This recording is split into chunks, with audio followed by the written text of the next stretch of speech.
रेखीय प्रसार, कोई दिक्कत नहीं ना किसी को।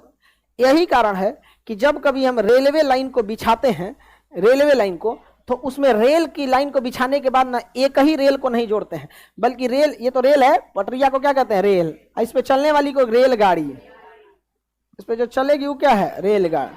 ऐसे खाली गैप छोड़ देते हैं, ऐसे क्या करते हैं, खाली गैप छोड़ देते हैं।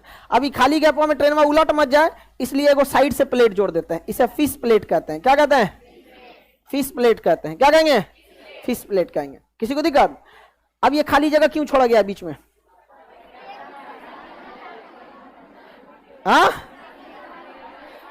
जब कभी भी गर्मी का दिन आएगा तो ट्रेन की पटरियां धूप में रहती हैं, उनको फैलने के लिए जगह चाहिए, और यही फैलने के लिए जगह नहीं रहेगा तो पटरी हल्का फुल्का टेढ़ी हो जाएगी। तो उसमें जब धीमी गति से ट्रेन जाएगी तो कोई दिक्कत नहीं है, लेकिन अगर तेज गति से ट्रेन जा रही है, इसे लहरा गई तो ट्रेन डीरेल हो जाएगी। क्या जाएगी, डीरेल। भारतीय रेल में ट्रेनों के डीरेल का बहुत बड़ी समस्या है। हमेशा ट्रेन क्या होती है, गिरते रहते। हमारे देश में जब तक कोई बड़ा कांड ना हो जाए तब तक कोई जगता नहीं है।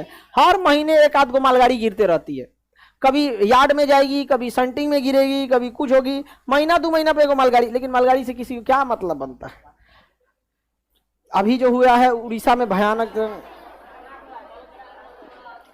बहुत खतरनाक हो गया।